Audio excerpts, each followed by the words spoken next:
Olá, muito boa tarde a você que está conosco aqui pelo Notícias Agrícolas, aguardando as informações do mercado. Foi um dia negativo para os preços da soja lá em Chicago. Os preços até testaram aquele patamar dos US$ 17 por bushel, mas não teve sustentação nesses níveis não. Uma queda em torno de 27 pontos, 28 pontos nos primeiros vencimentos, acabou trazendo o milho de volta para casa a soja para casa dos US$ 16 por bushel.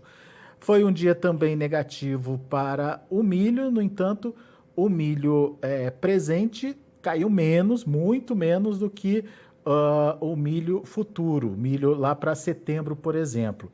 E a gente teve um dia de forte alta aí para o trigo por lá.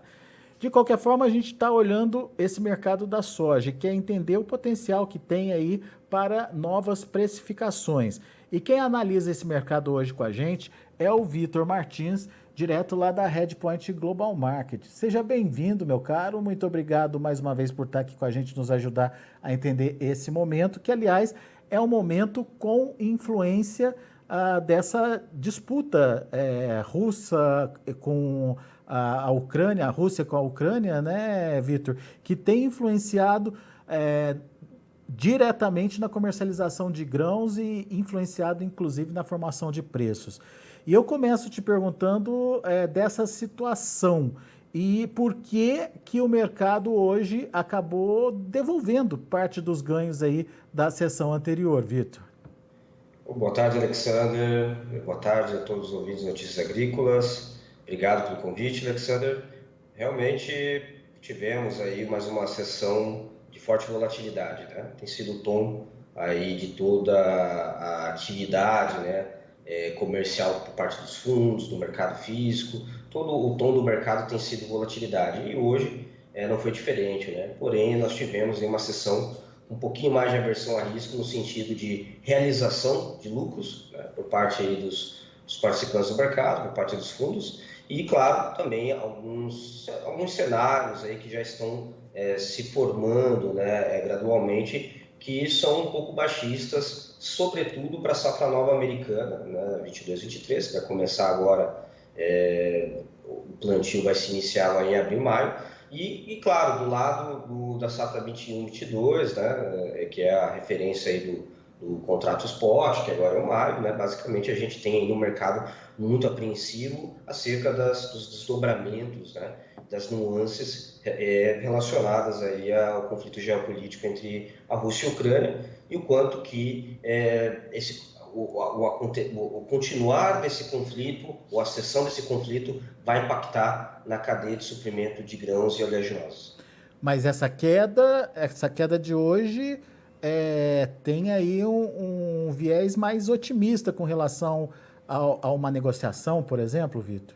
Com certeza, Alexandre. A gente basicamente observou hoje pela manhã, né, que a Rússia, aparentemente, né, a delegação russa estava aí desenhando um encontro, né, com a delegação ucraniana na Bielorrússia, buscando, né, novas tratativas. Uma segunda rodada de tratativas em que possivelmente poderia ali acarretar no cessar-fogo.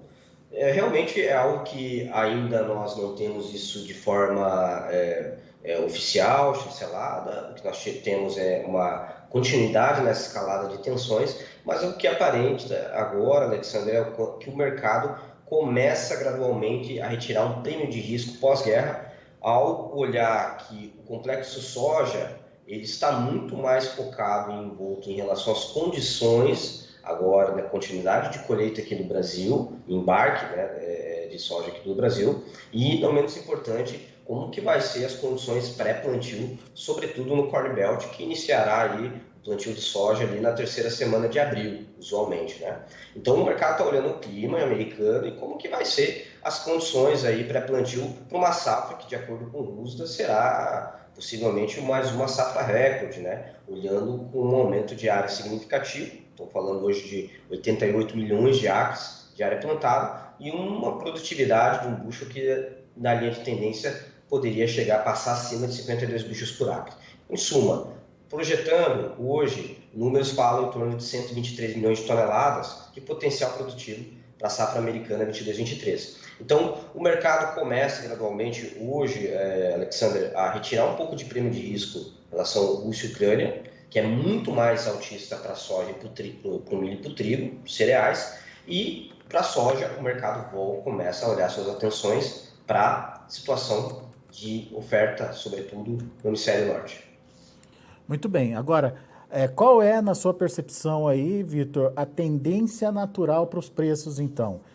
Aquele patamar dos $17 que a gente chegou a ver aí em algumas sessões, vai ser mais difícil da gente verificar de novo? Olha, Alexander, para a soja eu acredito que uma continuidade da intensificação, né, desse conflito geopolítico, ele continua constringindo e comprimindo o principal polo exportador do Mar Negro, né, do Oriente, que é o Mar Negro, é o Black Sea, todo o seu envolto de portos, são muito importantes, sobretudo para a exportação de trigo e de milho, né? A Ucrânia é o terceiro maior exportador de milho do mundo, certo? E a Ucrânia é o principal fornecedor de milho para a União Europeia, em torno de 70% do que a Ucrânia exporta, usualmente iria para a União Europeia, dessa vez está indo para a China, né? Então grande parte está indo para a China também. Então a União Europeia é um grande mercado que se abastece do milho ucraniano, assim como a China também se abastece muito do milho ucraniano. Enquanto se permanecer esse cenário de fechamento por força maior, né, se permanecer basicamente parado e travado os portos, né, do Mar Negro, você tem uma perda de potencial de exportação em torno de 100 mil toneladas de milho por dia. O efeito de primeira ordem, Alexander, é fazer com que compradores, sobretudo a China, que hoje está embarcando muito milho da Ucrânia, tem um line-up para a China que passa de 2 milhões de toneladas da Ucrânia posto China, e fazendo com que a China busque milho americano. Então, né, já está saindo no mercado rumores de que a China já comprou mais de 10 cargos de milho americano. De soja, passa de 20 cargos. Né? O USDA anunciou hoje, somente essa semana, o USDA já passou de anunciar de mais de 20 milhões de bushels de exportação. O relatório de amanhã de vendas semanais também será importante para pegar como foi as exportações da semana passada, mas realmente a demanda da China se voltou para os Estados Unidos de forma muito mais intensa, sobretudo pelos portos do Pacífico, que possuem um translado, né, que a gente chama, um período de trânsito muito menor, metade do que pelo sul do Golfo, né, ao longo do Delta. Então, basicamente, para cobertura de curto prazo, tanto de milho e soja, a China deve buscar os Estados Unidos, que foi o que fez os futuros subirem ao longo de toda a semana. Porém, o quanto que a China já está coberta e já é o suficiente, o recente ritmo de compra feito nos Estados Unidos é o que vai manter e sustentar os preços da soja nesses patamares. Olhando um efeito de segunda ordem, seria que, basicamente, com Chicago acima de $7 o bushel, hoje um FOB, Golfo, que é um cargo de milho estivado, né, ao longo ali do Golfo, do Delta, né, do sul do Delta. Ele está valendo em torno de 335, quase $340 por tonelada. Tá? Realmente é um milho muito caro e que fará com que muito dessa demanda que anteriormente, supostamente, deveria ser suprido pela Ucrânia, também venha aqui para portos brasileiros. Não pela China, porque a China não importa, né, a soja GMO aqui do Brasil, só não GMO, e basicamente ela vai estar só focando nos Estados Unidos, né, como o principal supridor do seu mercado atual. Apesar de que o governo chinês também está fazendo venda de reservas, está liberando reservas estatais de forma a domar, né, essa escassez de grãos e oleaginosos no mercado interno. Somente para a soja passa de 6 milhões de toneladas. Porém, o que a gente está vendo é que a ausência da Ucrânia no mercado de exportação, ela vai exportar muito demanda para o Brasil por parte da União Europeia, que usualmente, através da Espanha e Portugal, compra em torno de 10% do nosso programa de exportação, vai trazer muita demanda para cá. E, evidentemente, também, principalmente, por parte da China, para o milho argentino, que é um milho que vai entrar agora no mercado, é um milho que, supostamente, nas curvas, é o mais competitiva entre as origens, porém ainda está no seu principal período de polinização, né? Agora, março, que é o período onde se define a safra de milho na Argentina. E o clima não está muito bom, né? O clima está bem hostil, as condições boas excelentes estão caindo e o mercado olha isso com ceticismo, né? O quanto que a Argentina também não vai ter uma quebra e fazer com que se mantenha, né, esses preços elevados, tendo como os Estados Unidos o único exportador global hoje disponível no mercado. A Ucrânia está fechada, né, vamos supor assim, não consegue embarcar, não tem logística, os portos estão fechados devido à guerra, e os Estados Unidos é a única opção de exportação, porque o Brasil está entre safra, está plantando agora, né, o safrinha, muito bem, diga-se de passagem, está andando muito bem o ritmo de plantio aqui do milho de inverno, e só vai ter, evidentemente, o Brasil só vai poder ofertar e competir na exportação a partir ali de julho, agosto. Então, até lá, os Estados Unidos permanece sendo o principal supridor de milho no mercado. Então, esse cenário da guerra, Alexandre, ele é muito mais altista para o milho e trigo do que para a soja. Por que a soja subiu junto com o trigo e milho? Porque a soja está em período de plantio. Então, pode ser que em algumas áreas ainda, o produtor ele possa, de última hora, reverter a área de milho, né, para trigo e para soja, que possui, né, um custo de produção, de manutenção muito menos intensivo em termos de trabalho do que o milho, né? Ou seja, o custo da soja ele é muito menor que o do milho, apesar de que o produtor americano prefere plantar mais milho do que soja. Mas essa escalada fará com que, de última hora, possa haver certas mudanças e que a soja tem um destaque ainda maior no aumento do plantio nessa temporada 22-23. Vitor, acho que ficou um pouquinho confuso, porque a gente acabou tratando de milho e soja e meio que misturou um pouquinho os dois mercados. Vamos fazer diferenciados, vamos recompor isso que você trouxe para a gente, falando só de soja. Então vamos lá, quais são os principais fatores para a soja que a gente tem que observar? Soja, depois a gente fala do milho. Perfeito, vamos lá, soja. Soja a gente tem que olhar, Alexander, primeiro, cenário aqui no Brasil, continuidade de quebra. O pessoal já começa também a soltar novas estimativas e reduzindo algumas estimativas até abaixo de uma safra de 120 milhões de toneladas. Então, primeiro ponto, cenário aqui na América do Sul. Na Argentina, o USDA ontem já reduziu também a sua produção de soja para 41 milhões de toneladas, anteriormente de 45 para 41. Então, o mercado, olhando a América do Sul, pode ter novos cortes, o que continua fortalecendo, sobretudo, os prêmios FOB Ports aqui no Brasil, os prêmios da soja aqui nos portos brasileiros. Pois bem, para Chicago, então isso é um fator que é autista para a soja no curto prazo. Porque transfere a demanda para os Estados Unidos, certo? Da China, né? É autista para a soja porque transfere a demanda para os Estados Unidos. Exatamente, transfere a demanda para os Estados Unidos. Porém, Alexander, vamos pensar assim, vamos pensar na curva da soja. No spot, na curva hoje, soja 21-22, realmente você tem um cenário que é firme, o mercado continua altista, a China pouco coberta para maio, a China está coberta em apenas 50% dessa demanda mensal para maio, ela vai ter que comprar mais soja dos Estados Unidos, deveria estar comprando aqui do Brasil, o Brasil vai exportar uns 11 milhões de toneladas em março, mas a China vai continuar vindo mais agressiva aqui no Brasil também, tá?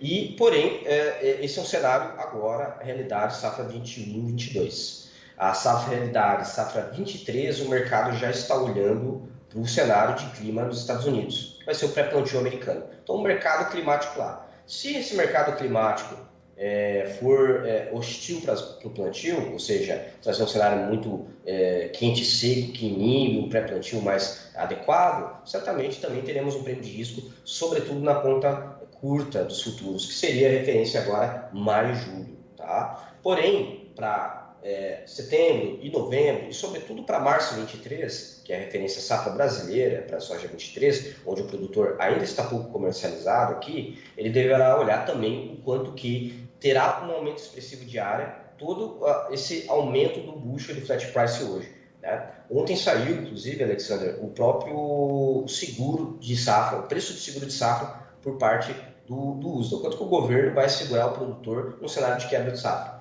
Né? Ou de eventualidades e causas excepcionais, como um furacão ou uma enchente, um cenário que ocorreu, por exemplo, na temporada 19-20. E o preço de seguro base saiu por 14 dólares e 30, ou seja, o produtor americano ele tem um incentivo enorme de plantar soja, de aumentar a área de soja, porque se tudo der errado, ele tem garantido pela própria seguradora, ele tem um sinistro de um bushel de 14,30, certo? Um Então a subsídio gente, então a que gente é tem essa. realmente muito significativo e que vai forjar o produtor a aumentar a área também.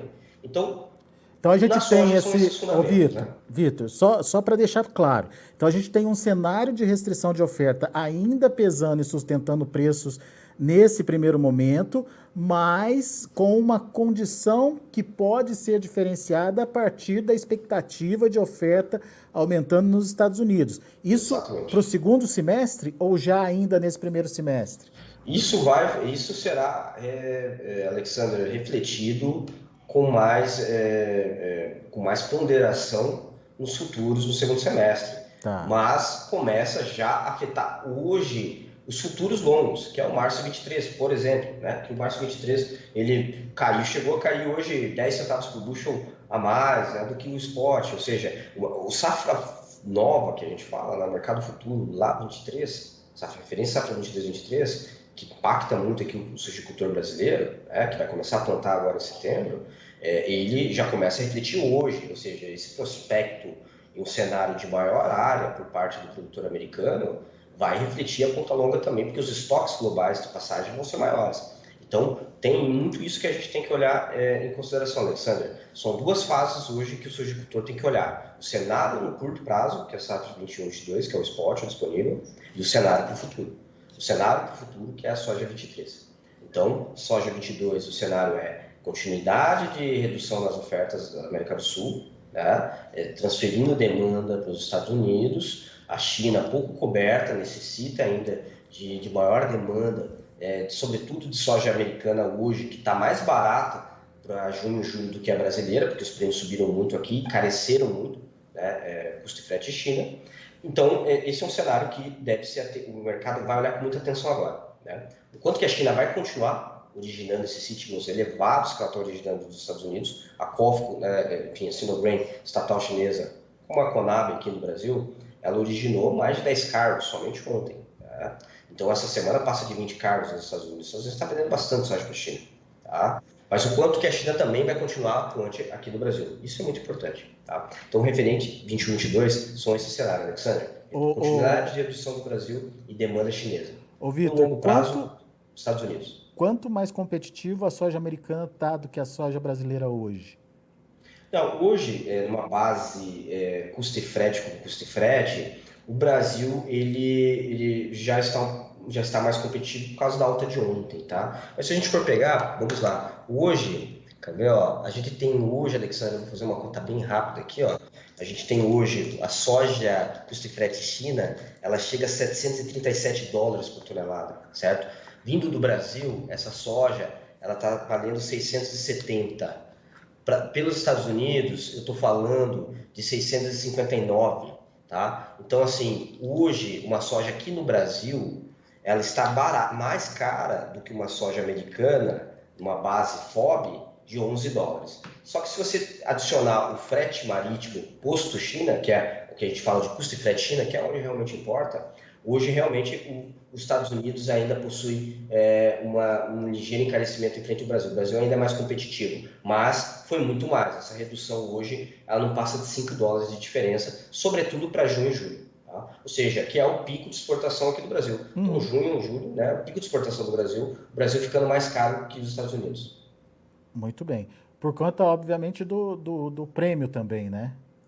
Sobretudo pelo cenário do prêmio, Alexandre, pela demanda do prêmio, dado esse cenário de quebra homérica que nós tivemos aqui, isso trouxe muita sustentação para os prêmios, complicando um pouco a vida dos originadores, que tiveram que, a exportação teve que brigar ali ferozmente com os embargadores, dadas as boas margens de esmagamento. Então você levou uma situação que produtor muito reprimido das vendas, né? Uma quebra muito significativa, não menos importante a questão da qualidade, né? Sobretudo aqui no centro-oeste do Brasil, no Mato Grosso, que continua preocupando muito, né, os produtores e os exportadores, e o mercado como um todo, né, o originador. Então você tem um cenário que isso ainda mantém um cenário de fortalecimento para os prêmios e para o flat price como um todo, né? Pensando na comercialização como um todo, não falando apenas de Chicago. Mas se você for olhar para frente, Alexandre, a gente tem desafios que a natureza, a gênese dele, ela vai ter como cerne a questão do desenrolar da safra americana 22-23, né? Que o USDA já trouxe uma área recorde, uma safra recorde, né? Projetando uma safra recorde, estoques finais elevadíssimos, né? Para a safra 22-23 e, claro, como que vai ser a reação do produtor nesse cenário de pós-guerra que aconteceu em menos de 10 dias, né? Então, foi tudo muito rápido. E essa volatilidade, o puxo que chegou a passar 17,30, né, 17,40, basicamente vai financiar um aumento de área mais significativo por parte do produtor americano.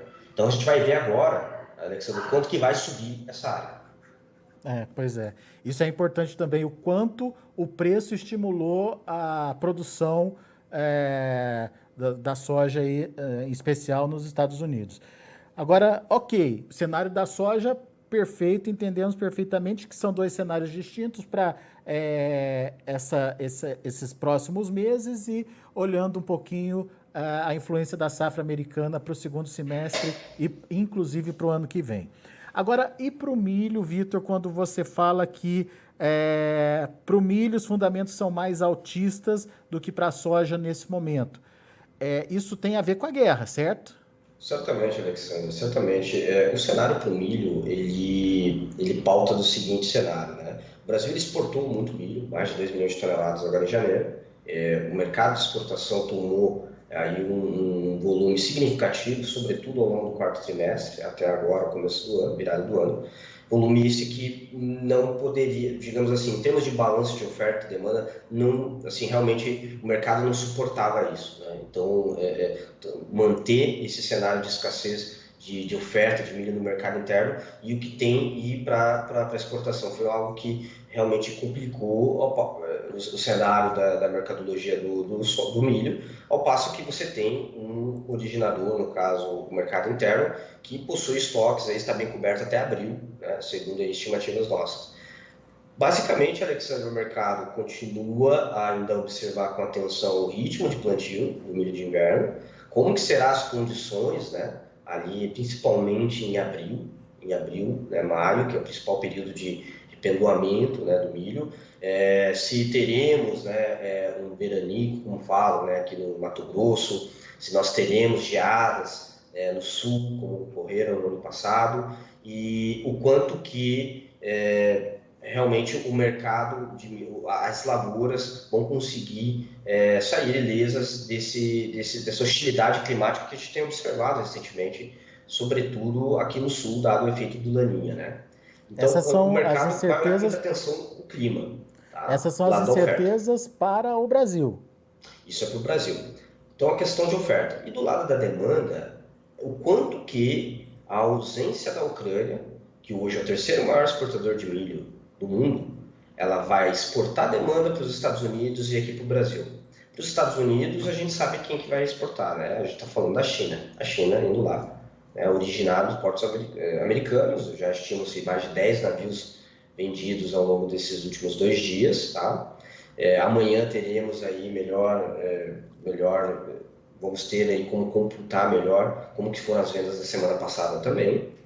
Porém, aqui para o Brasil, temos aí compradores que podem vir com maior intensidade. A União Europeia, ela é um importador líquido, né, de milho, é um dos maiores, o terceiro maior produtor, é um dos maiores consumidores, mas a União Europeia consome mais do que produz, certo?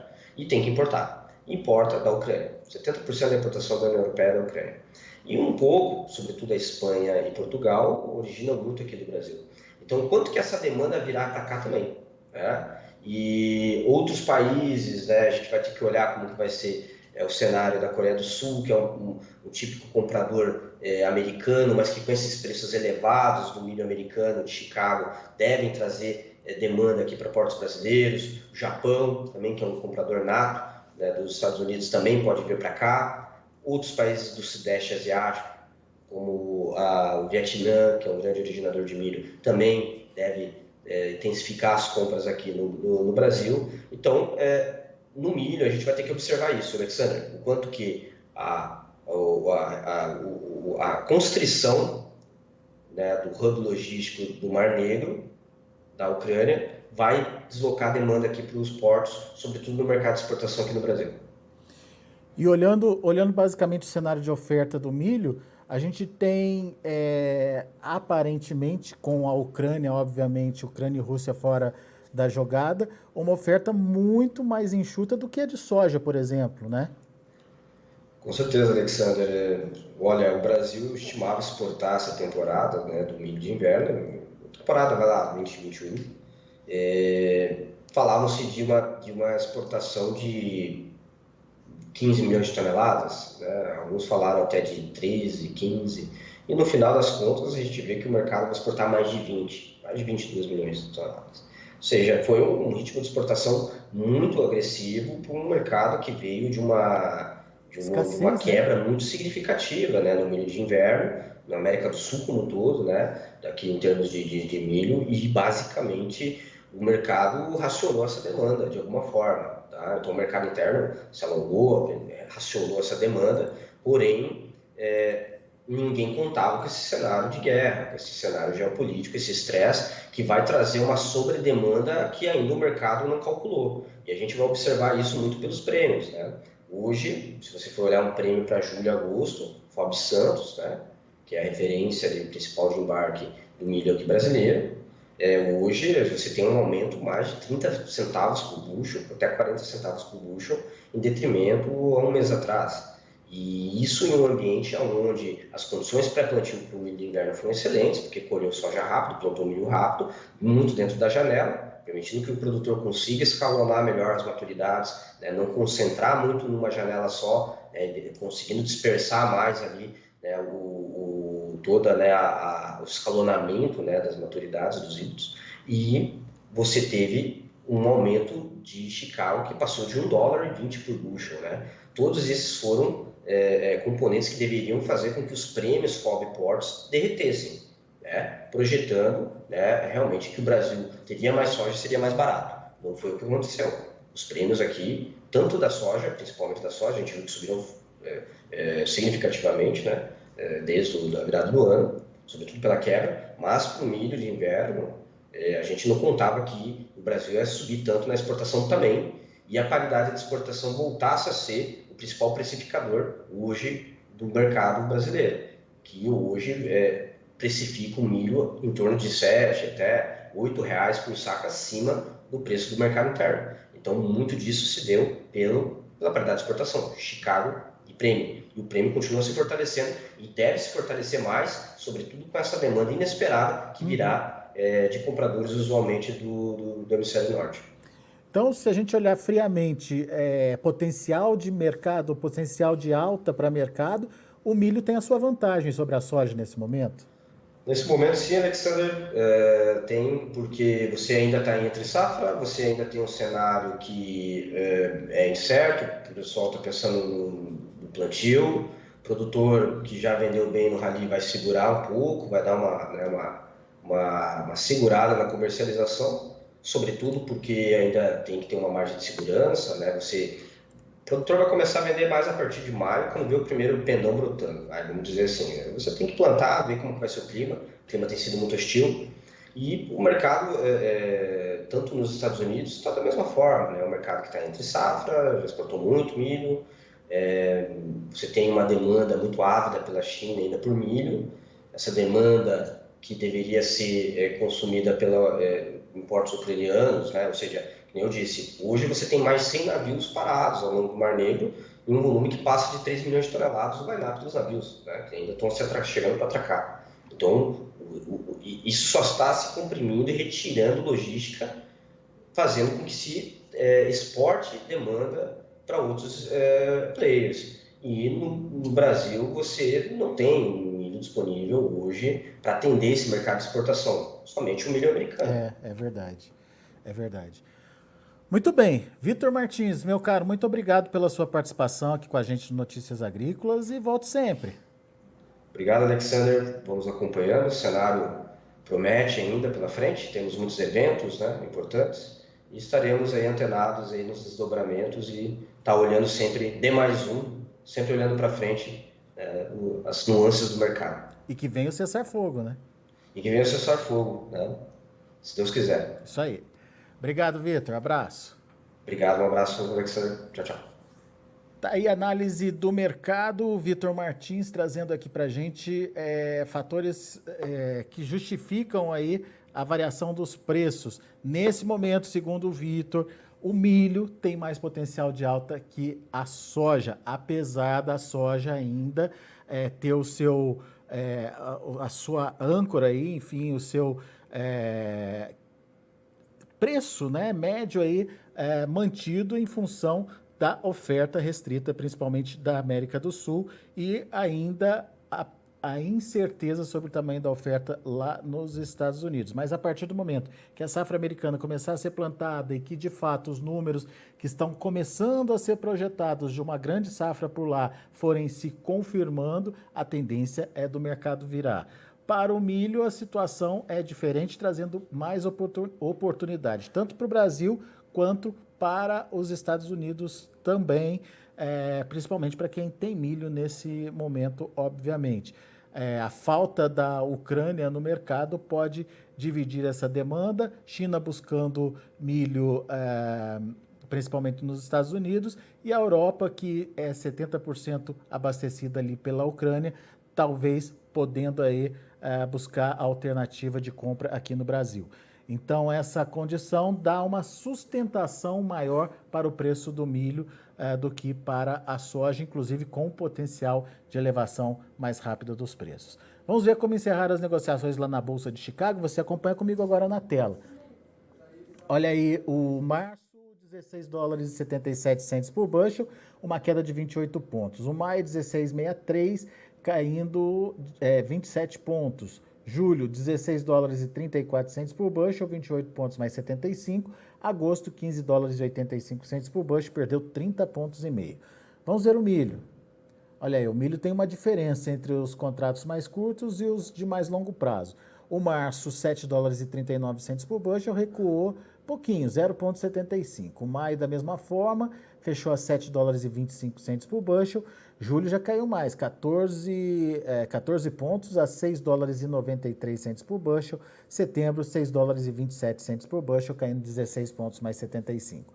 E o trigo, vamos ver o trigo, encerrando aí com alta, e alta forte lá em Chicago. Março, 10 dólares e 58 centes por bushel, 56,75 de alta. Maio, 10,59, 75 de alta também. O julho, 10 dólares e 41 centes por bushel, 74 mais 25 de alta. E o setembro, 9 dólares e 55 centes por bushel, uma alta de 7 pontos. Setembro, possivelmente porque já está considerando aí uma melhora da oferta no segundo semestre. Muito bem, a gente vai ficando por aqui. Eu agradeço muito a sua atenção, a sua audiência, lembrando que o Notícias Agrícolas está há 25 anos ao lado do produtor rural. Se inscreva em nossas mídias sociais. No Facebook, Notícias Agrícolas. No Instagram, @Notícias Agrícolas. E em nosso Twitter, @Norteagri. E para não perder nenhum vídeo, não se esqueça de nos acompanhar no YouTube e na Twitch, Notícias Agrícolas Oficial.